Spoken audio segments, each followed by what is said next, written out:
Welcome to Candid Conversations, Elle. Yes, I am so excited to be a part of your amazing platform, Candia. I can't wait. I can't wait. Yes. So, of course, I've been lovingly stalking your posts and your tips and advice and this awesome TED Talk. But before I get into running my mouth, let the people know a little bit about yourself. I am Elle, and I'm a previous nursing leader, now healthcare consultant, and I help my clients with everything to deal with brand experience. And initially, when people hear brand experience, they think about aesthetics and colors and logos, but it's so much deeper than that. And so from an executive level to a C-suite level to an organizational level, I really help tailor human to human interactions is how I like to really consider it. It's like relationships are everything these days, and that's my passion.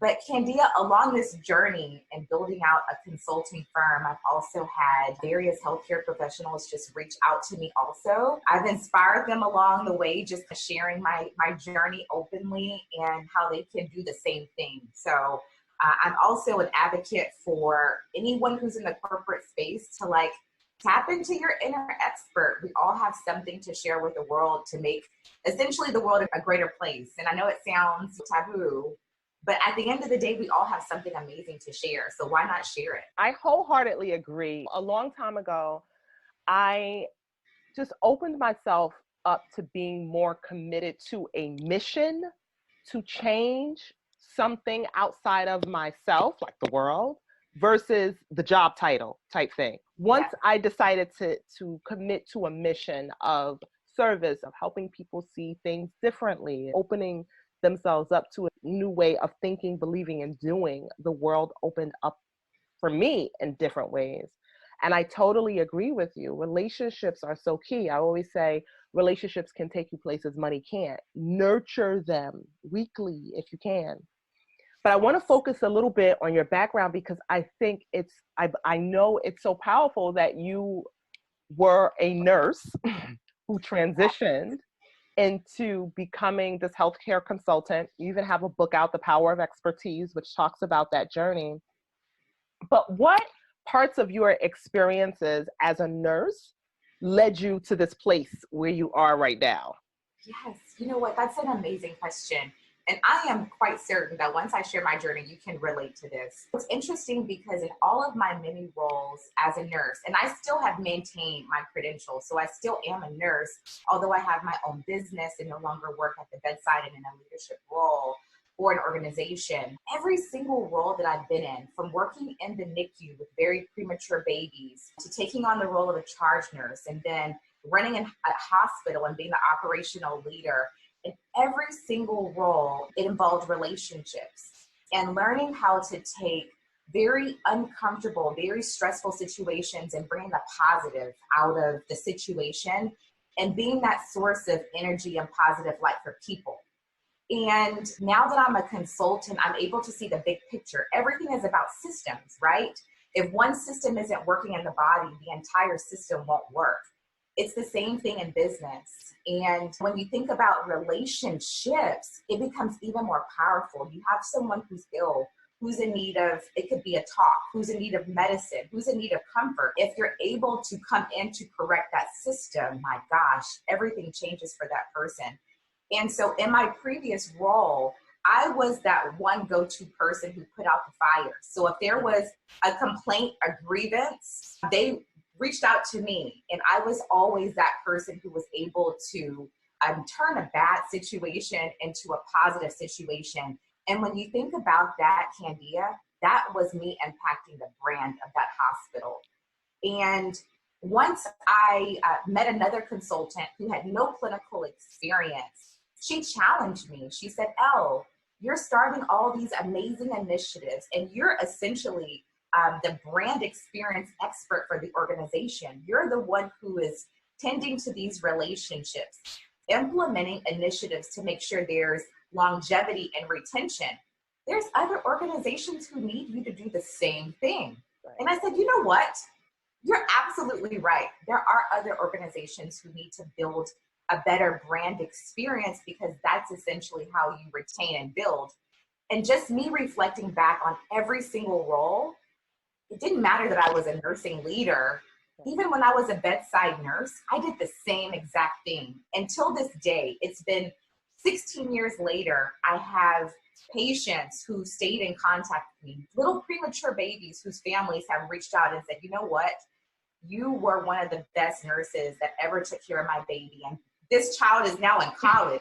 That's how you create a forever journey. That's So, amazing. yes, it's so interesting because we don't often reflect and think about how you have made a significant difference in someone's life by just being that light for them. And so, yes, being a nurse has been so impactful to my journey in business because the same principles apply. So now, when you were a nurse, though, did you have that entrepreneurial spirit, or did that bug just hit you?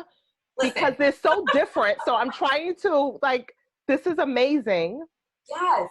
You know what? You started something here. We're going to dive into this conversation because, listen, healthcare, just like any other industry, Candia, there's problems everywhere. And any really good business model, you're essentially doing what? You're solving a problem.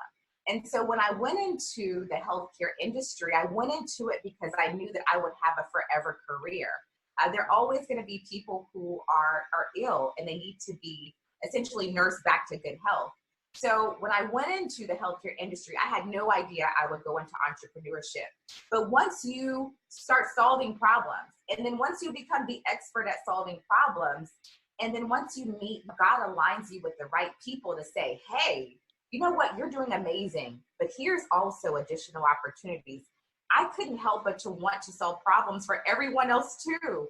And so I never had an entrepreneurial spirit. Healthcare introduced me to entrepreneurship. So I love that. Yes. So I took advantage of that. Healthcare, I had an exit strategy, but healthcare it was a place for me to essentially learn the business. So everyone who's even interested in entrepreneurship, a lot of times we don't realize wherever we're working, that's a business model that's functional and essentially most likely profitable. If you take a step back and build relationships and learn the business of healthcare or learn the business of whatever industry you're in, you can use that to your advantage. And so that's essentially what I did. I learned everything. I love it. And so now, do you primarily work with healthcare leaders and executives? Yes, Who is your base? Yes, I do. I have healthcare and non-healthcare clientele. But even in working with healthcare organizations, I had to take a step back and really educate executive leaders on the importance of brand experience, because here's what I realized. It makes no sense for me to come into an organization and build out a brand experience process if the leader doesn't understand the significance of brand leadership. So it really starts with the leader, them understanding the importance of building trust with the community, with their workforce, with their C-suite team, and then taking that a step forward, working with the leadership team, and then working with the organization. So normally if someone wants to work with me, non-healthcare or healthcare, we all do a questionnaire to understand what they need. But I always start with the leader, because if the leader doesn't understand the importance, the organization will never thrive unless the leader is truly aware and has this belief system that they desire to build relationships with their client base. Very true. So I talked to you about this amazing thing that you've done. Another reason why I love what you represent. I came across the link that you shared on LinkedIn. She's done a TED Talk, y'all, and don't worry, okay, I'm gonna get y'all life all the way together and include the link in the show notes. But there was a part, I think it was at the very beginning, and you were talking about meeting people who just had a spirit of discontentment. Yes. Because they did everything society says that they should do. I'm included in those people, okay? I did everything society says that I should have done. I went to school, I went to college, I got 2 degrees, got a good job, got all those sorts of things, the trappings, but I still felt like something was missing beyond the degrees. I still felt like something was missing. And you have phrased like that experience of dormant brilliance. And I just love that. That's the name of the TED Talk, everyone. But again, don't worry, I'm going to link it in the show notes. So can you define dormant brilliance for us and also talk about your period of dormant brilliance? Yes. Oh, I'm so happy you enjoyed the TED Talk. That means everything to me, Candia. As I mentioned to you before we started recording, in that moment, I felt like I was living my true purpose and just sharing my story. I meet so many seasoned professionals who have done everything that society says you're supposed to do to be successful, which is you go to school, you continue to go to school, you get multiple degrees and accolades, but you still find yourself in jobs and in roles where you just don't feel fulfilled, despite doing everything that your parents and your friends and society says you need to do. And I really dug deep when they said, oh, we want you to present at this TED Talk. I said, wow, what can I share? And that exactly was my journey. It's sitting in knowledge, sitting in expertise, but no one acknowledges that expertise. So as I mentioned to you, I was the go-to person at my previous employer. When they said, Elle, this family is upset. We've tapped out everyone. We've gone up the chain. You're the last person for this family to talk to resolve this issue. They reached out to me. Or if there's an operational issue within the hospital, we need you to come and fix this problem, resolve it. And within those years of my nursing leadership role, troubleshooting and fixing problems and implementing solutions, I was an expert, but no one acknowledged me as the expert. So I did not know what I was capable of doing until God aligned me with that right person to say, you know what? You are so brilliant. You're so smart, but that job never acknowledged me for that, so I did not know. So I essentially was in a state of dormant brilliance. Being on expertise, not knowing how powerful that my solutions, everything that I've learned along this journey in the corporate world was. I didn't know how valuable I was until someone said, you know what, let me share with you what my world looks like. And so many times, Candia, we don't have those people in our lives to share light into how great we are. A lot of times we don't have the acknowledgement, but if you are on your job, if someone reaches out to you and they ask you questions and you're that person to give them feedback, clarity, resources, you are that go-to person. You are an expert. You're solving problems. And even if it's not on your job, a lot of times in motherhood and parenthood, I consider myself, even though I'm still learning, I'm an expert mother. I feel as though I'm doing an amazing job in raising my daughter. There's so many things where we have passions and people reach out to us to be a resource. I'm a resource to my daughter.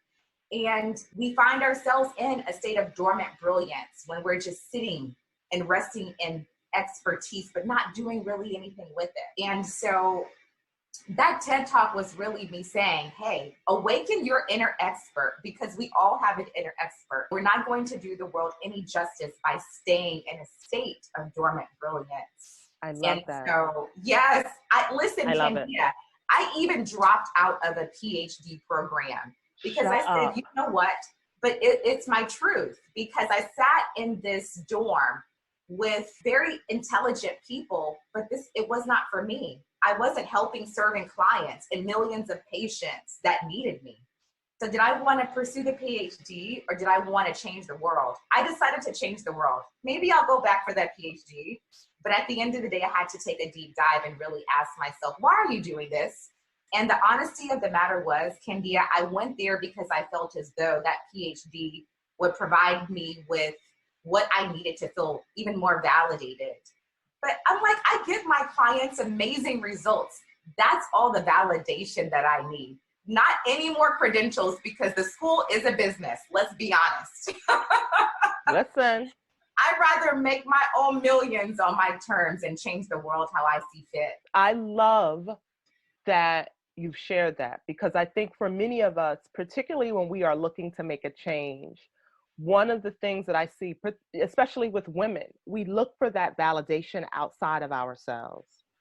And so we seek programs and courses and workshops and advanced education. And I'm not saying that those things aren't necessary, Yes. but you don't need them to own your expertise as you have done. That person telling you, okay, this is what you've been doing. You are an expert in this. And I agree to your point. And even being, when you're a mom, even if you have a 3-year-old, you could help someone who just had a baby at 6 months. So I think I always try to encourage people, speak from your level of expertise. A lot of the times we get so caught up in, I don't know what it is to have a teenager. Yeah, but you know what it is to have a 3-year-old. So you need to share your experiences to help that woman who's just giving birth or who's breastfeeding or something like that. So I appreciate that too, because I do believe, especially with Black women, we know that we will go back to school. The statistics support us returning to school and getting an advanced degree. So we will definitely seek out the master's and the PhD and the bachelor's and all those sorts of things. But I commend you for saying to yourself, why am I doing this again? That's so important. So let's think about that person, and we've been there. That person who says, okay, so this is what this is, Dormant Brilliance. What are probably the first 3 things or 2 things or what have you or steps that they need to take to move out of that space? And of course, I know it won't be an overnight process, but what should they be actively looking to do? Yeah, it's such a good question, Candia. One of the first things I had to do was really take a deep dive and spend some time with myself. Life can get so busy. And when we get so busy, you get caught up in the mundane, the day to day, and that go to work 9 to 5, go home, repeat becomes second nature. So taking time out to spend time with yourself, to really ask yourself key questions. What are your true passions? What is your life's desire? What is the legacy that you want to leave behind when you're no longer in this place? Those are all questions that I ask myself. And I could not see myself fulfilling my full legacy working for someone else. And that doesn't have to, that's my story. Not everybody is meant to be a business owner or go into entrepreneurship. You can still make a lasting impact working for an organization. But I had to spend that personal time and be like brutally honest and really ask myself, are you fulfilled? And when I was honest with myself, I wasn't fulfilled. There were things about the role that I was in that really, when I went home, my heart ached. I desired more. And that was me just being brutally honest with myself. So I would tell anyone who's listening, be extremely honest with yourself. What do you want? What is your legacy? What do you want to be known for? And then the second part of that is really identifying what are those areas that you are really good at? What are you passionate about? What drives you? What excites you about waking up in the morning? Once you can tap into, that's when you go ham and you go all in on that topic and you become the subject, you become the subject matter expert in that topic. So it's really about you stepping into your own brand leadership and becoming a thought leader around that topic. So you now become a resource at your workplace, in the community, or within your own business. And that's when you step out of the state of dormant brilliance, when you identify, this is what I'm the expert in. This is what drives me. This is how I'm going to leave a legacy for my children and generations to come. That's how I'm building generational wealth for myself. But the very first step was me just taking time out to spend time with me and be honest. Because often, so many times we hear chatter from different parties, and sometimes that chatter can take over what's best for us. And so me spending time with myself and really leaning into the voice of God really helped me a lot, Candia. It's so amazing. It's so very true. I would say if I had to put a minimum amount of time on my self-reflection process, Yes. it probably was about even 2 years, even after I left corporate. And I would also encourage people to also think about, because I think part of the problem is too, we want this passion, that thing that gets us out the bed in the morning. We sometimes think it has to feel good, like it's this warm and fuzzy thing. And sometimes it's those things that frustrate you. Sometimes it's things in your community, or you want to change the conversation about something. even for you in working out of the hospital, you probably would get a little frustrated when you see families having a bad experience. And Yeah, so I still that, do. right. I know I commented on one of your articles and you were like, okay, so how did that work out? Did they follow up with you? I was like, oh, she's really committed to this patient Yes, experience thing. And so that is a great example of allowing sometimes frustration to fuel you and being the change that you want to see in your community or whatever area you're working within. So thank you for sharing that. Yes. Another quote that stuck out for me in your TED Talk is when you talked about we've been trained to be generalists, not experts. And I said, oh, that is a mic drop there. You also talked about freeing yourself from the status quo mindset. And I said, shoo, I felt like there needed to be an offering to go around, and maybe I need to put something in the offering plate, because that status quo mindset, that's what really holds us back from things. And so I think that I do believe that sometimes the status quo looks different for many of us. What is the one thing that probably stuck out for you when it comes to releasing yourself from some of the status quo things that you were surrounded by? You know what?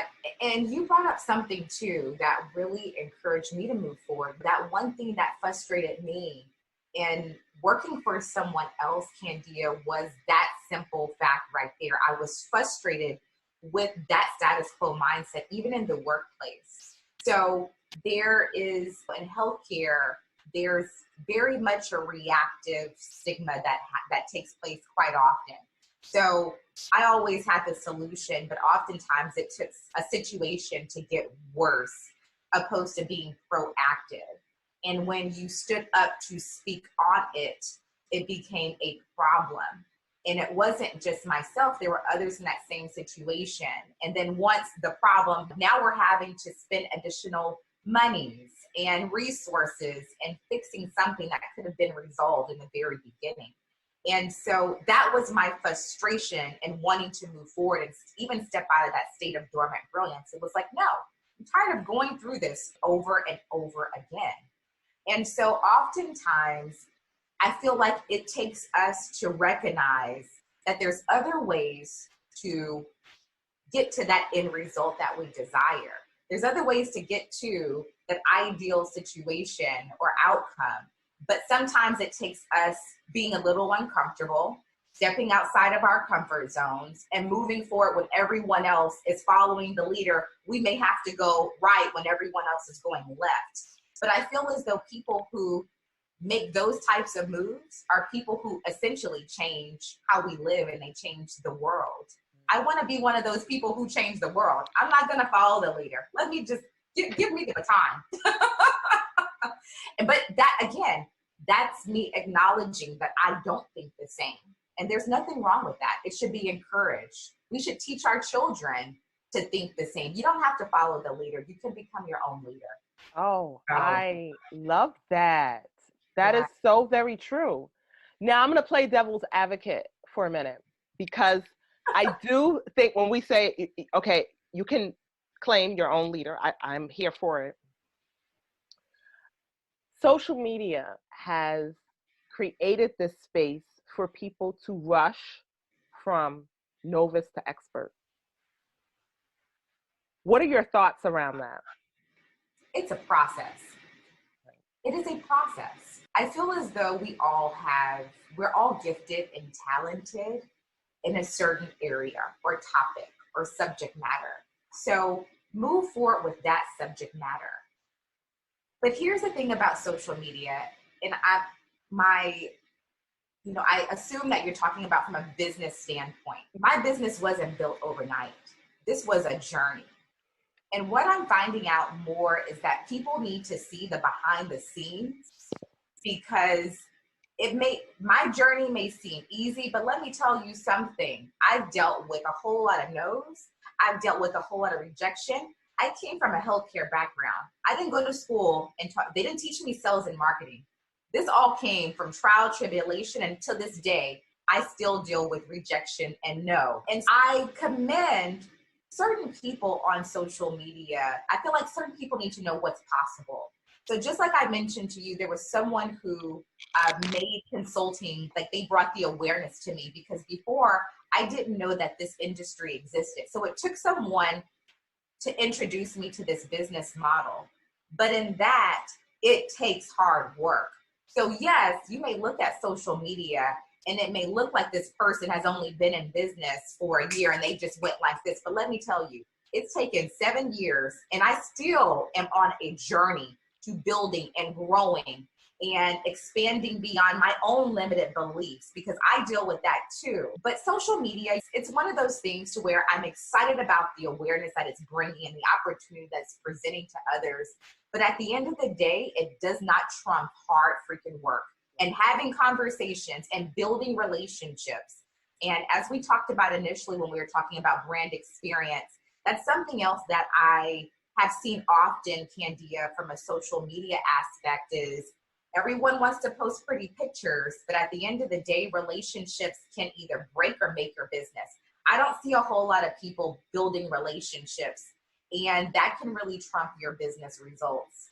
Listen, don't get me started. No, listen, it's the truth. And for me, that relationship building piece is a weekly habit for me.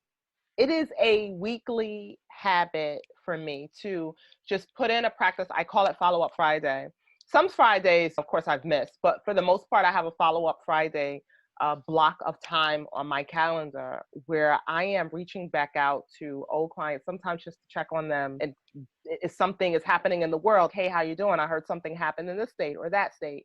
And so you are absolutely right. And I think that doesn't solely apply to business owners, but even if you are looking to climb that corporate ladder of success. Listen, can I share a quick experience with you? Sure. Yeah. So I was building relationships even in my place of work without knowing. So I remember seeing this very talented, beautiful Black woman on our intranet.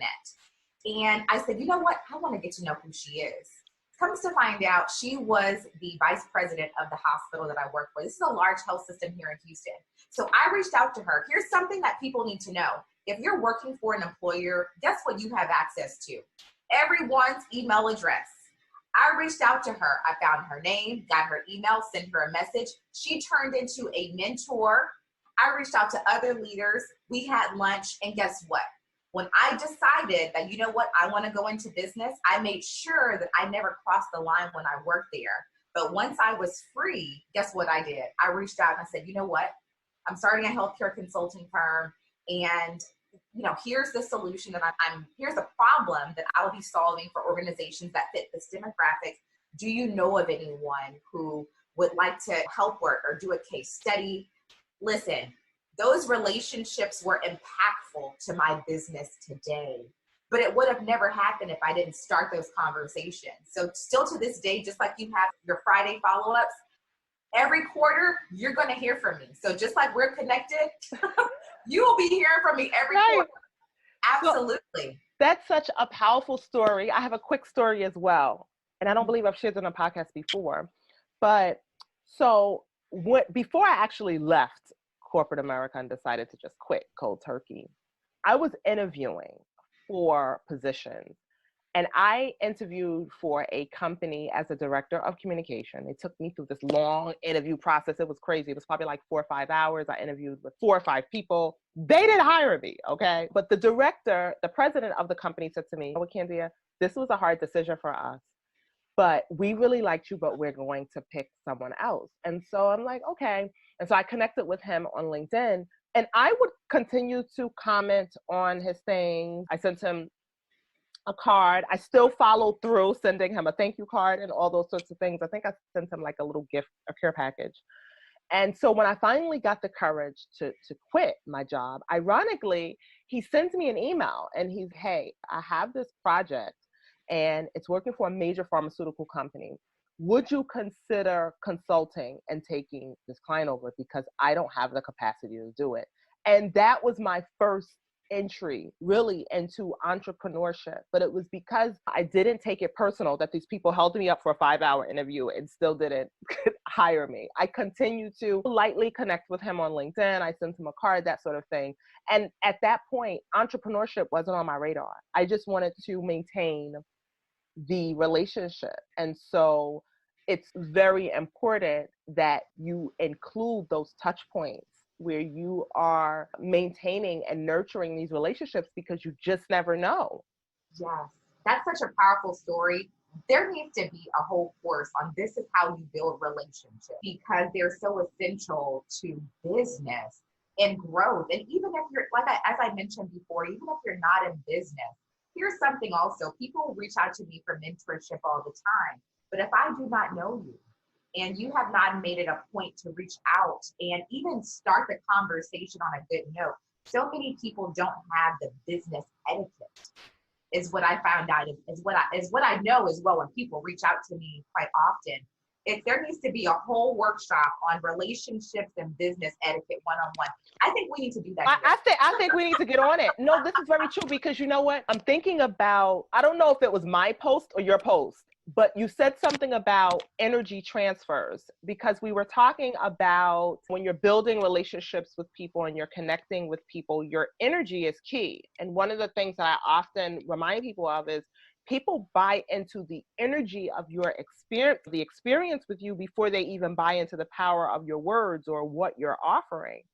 And so that energy is so key, because that's what people gravitate towards. And because you focus on experience, what else would you say is key to providing a good brand experience? You know what? Here's something that's magical. And I think a lot of people just don't think about it, right? So brand experience is all about how you make people feel when they engage with you on the website, when they're calling your company. It's how they walk away feeling. Do they walk away with a smile on their face? Do they hear the smile in your voice? All those things are so important. So if anyone's wondering, how can I create a better brand experience? Here's something that people just don't do. I'm going to share this with you. This is the hack. Are you ready, Kendria? I'm ready. Let's get it. Okay. You treat others how you want to be treated. Boom. That is the hack.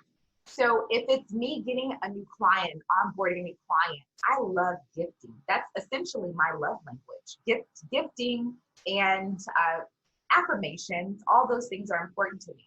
So I send my clients gifts in the mail. They get a card from me every quarterly. My larger clients, they hear from me every single month. They don't have to wait until something bad happens. You're going to hear from me quite often. So you flip the love languages to business.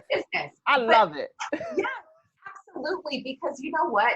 When I worked in the hospital setting, I keep on reiterating that people reached out to me to resolve grievances and complaints. And I always put myself in the shoes of that person on the receiving end. This could be my mother, it could be my daughter, it could be my husband, it could be my brother. So how would I want someone to treat me in this situation? I'm going to stop, I'm going to listen, I'm going to let them know that I am here for them, that I empathize, and I'm going to provide them with a solution and options. So those are things that I would want someone to provide for me in that situation where they're typically stressed in a healthcare setting. But even in business, I want to make sure that I create a lasting memory, because anyone who does business with me or has a conversation with me, period, I want them to remember, wow, you know what? I really like Elle. I want to be her friend. You know what? I really want to refer Elle business. But everything, I promise you, Kendia, is all about just giving what you would want to receive. And oftentimes in business, we're so focused on acquisition, right? We want the new customer.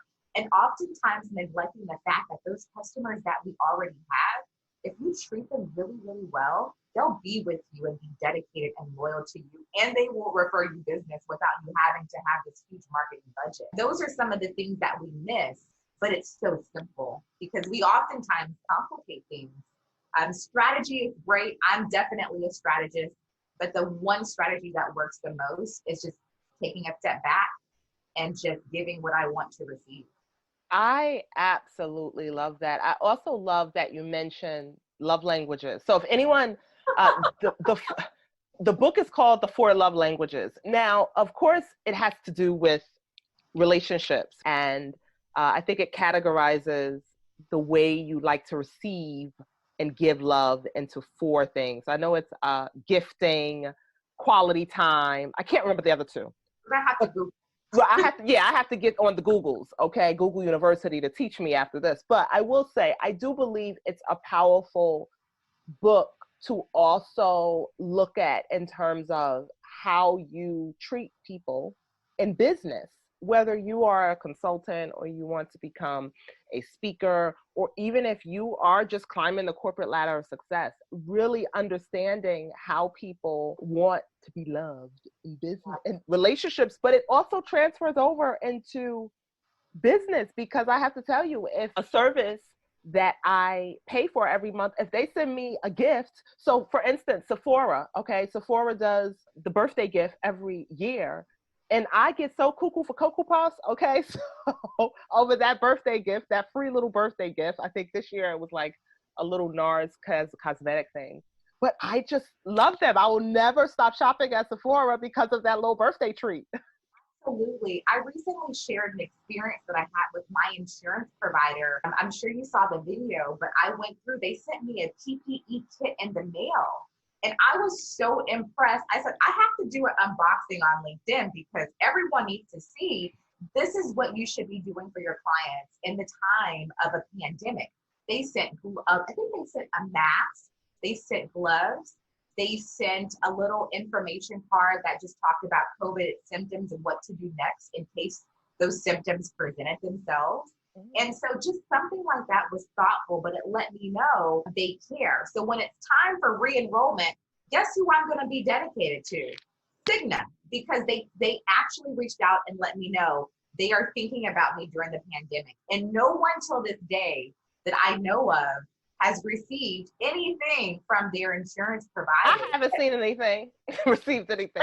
Listen, I'm dedicated to Cigna now, but that's a part of the brand experience. They made me feel special. So you should want to do the same thing for your clientele. Very true. Very true. And again, I can't say it enough. I think nowadays we all want personalized attention. And so whether you are in business for yourself, or even if you're working for a company or an organization, find a way to make it a habit to nurture your relationships and provide really an experience for people. I think you said like a lasting experience for people, that it extends beyond that work environment or beyond your business relationship. And looking at what Cigna has done, they've also taken advantage of the timing to say, hey, hello, we're here, perfect, here's a mask.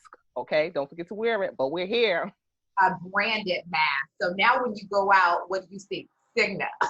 Right. And then here, look, it's going to be a couple of people listening to this podcast. Let me see what Cigna is giving. Maybe I need to change my policy this year. But it's the same thing that we can do, though, even as individuals, to your point, when you say you reach out to your clients and you send them gifts or thank you cards or what have you, you can create that same experience. For me, I think back to the president who hired me as a consultant first. I sent him a card. I connected with him on LinkedIn. I continued that relationship, even though he didn't provide that opportunity for me at that moment. This has been amazing.